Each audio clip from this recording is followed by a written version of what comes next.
Bwana Yesu asifiwe. Leo tunajifunza kwa neema ya Mungu na kwa msaada wa Roho Mtakatifu. Somo linaitwa maelekezo binafsi. Tuombe. Roho Mtakatifu, rafiki mwema, tunakushukuru kwa muda na wakati kama huu. Tunakuomba utufundishe. Karibu mahali hapa ukatuhudumie watoto wako. Fumbua macho yetu tukaelewe na maandiko. Fungua na masikio yetu tukalisikilize neno lako.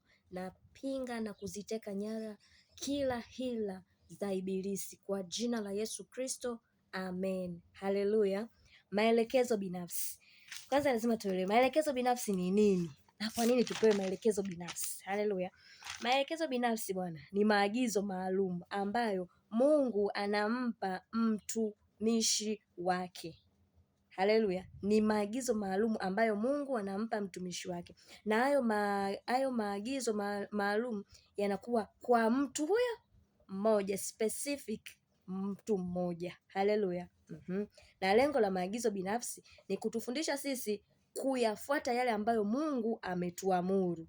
Mungu anaweza akawa amekwambia wewe hapo usio unavaa nguo za namna fulani. Wewe ni mtumishi wa Mungu, usivae nguo za namna fulani. Lakini unakuta kuna mtumishi mwingine anavaa na Mungu anaendelea kusema naye, lakini wewe umezuiliwa. Hayo ni maelekezo binafsi.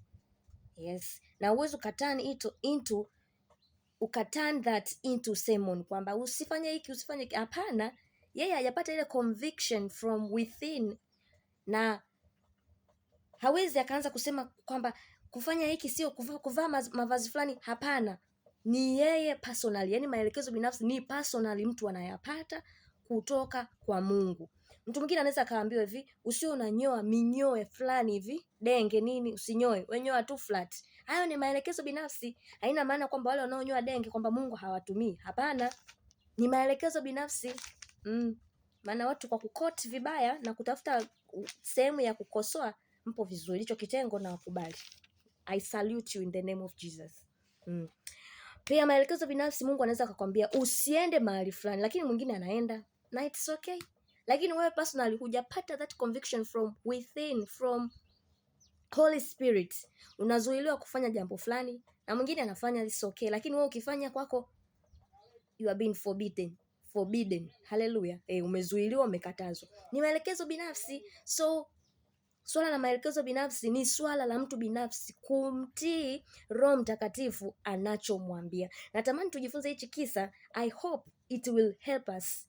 Hiki kisa tunasoma katika kitabu Wafalme wa Kwanza sura ya 13. Tumuone nabii. Kuna nabii alipewa maelekezo, lakini kilichomkuta, hebu tusome.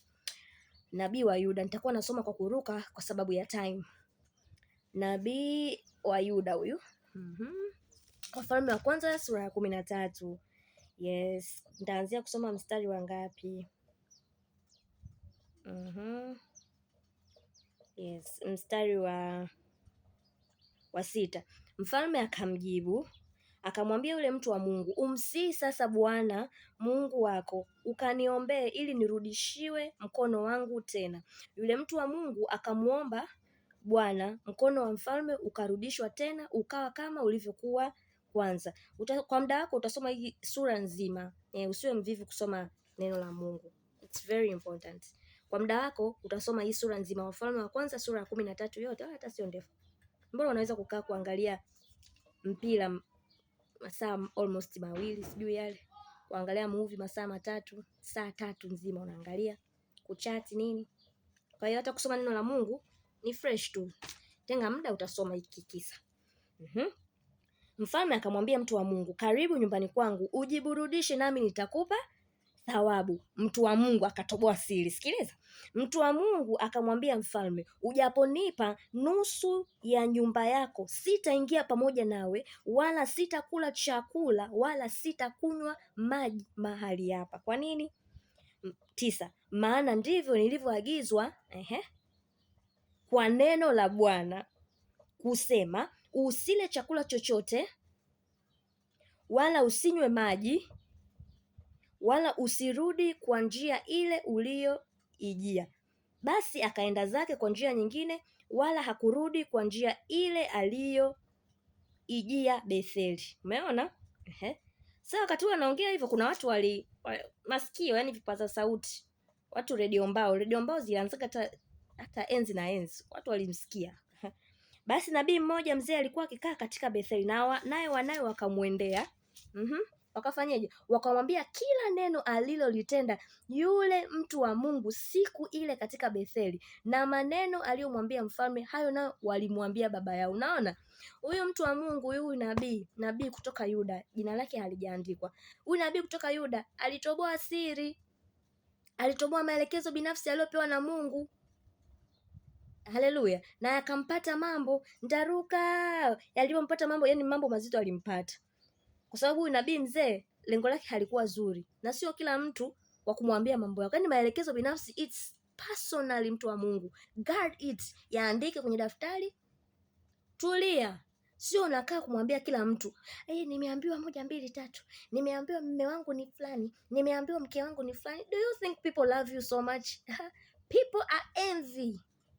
Watu wana viroho vya korosho, viroho vibaya, viroho yani roho imenuna, mtu sura itacheka, lakini moyo ni hatari, na ajuaye moyo ni Mungu. Sasa huyu aliharibu, alizungumza, alikuwa hajui kwamba yale ni maelekezo binafsi amepewa yeye personally, likamkuta jambo baya. Haya, naruka naenda mstari wa 14. Akamfuata mtu wa Mungu, yule nabii yule anajifanya naye ni nabii. Wale watoto wake ambao walisikiliza ile mazungumzo ya yule nabii wa Mungu.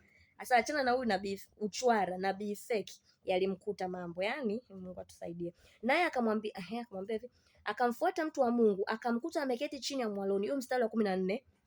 Akamwambia, je, wewe ndiyo yule mtu wa Mungu aliyetoka katika Yuda? Alijuaje habari hizi? Watoto wake walimwambia, na watoto wake hawakumwambia tu kuna nabii kutoka Yuda, walimwambia pia na maelekezo yale ambayo huyu nabii kutoka Yuda aliambiwa na Mungu, ambayo alimwambia mfalme. Umeona maelekezo.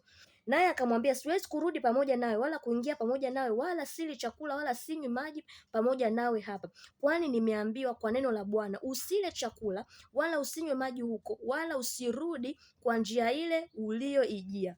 Akamwambia, anamdanganya frikio. Akamwambia, mimi nami ni nabii kama wewe, na malaika akaniambia kwa neno la Bwana kusema, mrudishe pamoja nawe nyumbani kwako, ale chakula akanywe maji, lakini alisema uongo. Umeona? Basi yule akarudi pamoja naye, akala chakula akanywa maji nyumbani kwake. Mtu wa Mungu hapa kaingizwa mkenge na huyu nabii wa uongo.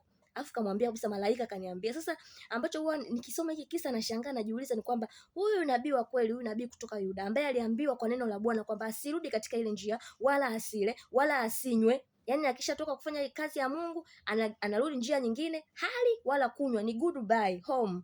Yani kwamba alishindwa kusikiliza yale maagizo ya Mungu aliyoambiwa na Mungu, yeye akaamua kutii, anamsikiza huko sababu kusema malaika. Yeye mwenyewe si ana Roho Mtakatifu ndani. Unajua life is very spiritual. Tunapaswa kuelewa kwamba maelekezo binafsi tunayopewa na Mungu ni yetu sisi binafsi. Hatupaswi ku-expose that divine instruction we are given by God. Ni yetu sisi personally, na sio lazima ueleweke na kila mtu. Ukisoma kwa muda wako utajionea, huyu mtu aliliwa na simba, alikufa kifo kibaya sana. Huyu alikuwa ni nabii wa Mungu, alikufa kifo kibaya sana. Kwa nini? Maelekezo. Hakutii maelekezo aliyoambiwa na Mungu. Ikumbukwe, God is not a respecter of anybody. Mungu anapendezwa na mtu mtii. So wewe ukipewa maagizo na Mungu, fanya 1 2 3. Umeambiwa kabisa mume wako ni fulani, mtu anakuja huyo sijui nini, tulia, rudi magotini, kamuulize Mungu, Mungu ameniambia 1 2 3 ni hivi. Atakwambia nimekwambia, mimi sisemi uongo, neno langu ni amini na kweli. Umeambiwa mke wako ni fulani, unaanza kuuliza mbona mfupi, mbona ana kitambi, mbona nini? Trust God. Maelekezo binafsi ni binafsi. Guard it, write down, omba. Usiwe mtu wa kamdomo. Haleluya. Mungu atusaidie sana. Tuombe. Asante Roho Mtakatifu kwa kusema na sisi juu ya maelekezo binafsi. Tusaidie tuwe na kifua cha kutunza maelekezo unayotuambia. Tusiwe watu wa kuongea kuwaambia watu maelekezo unayotupatia. Kwa jina la Yesu tunaomba tukiamini. Amen. Mungu akubariki sana. Maelekezo binafsi zingatia. Tunza, ni yako personally. Mungu akubariki.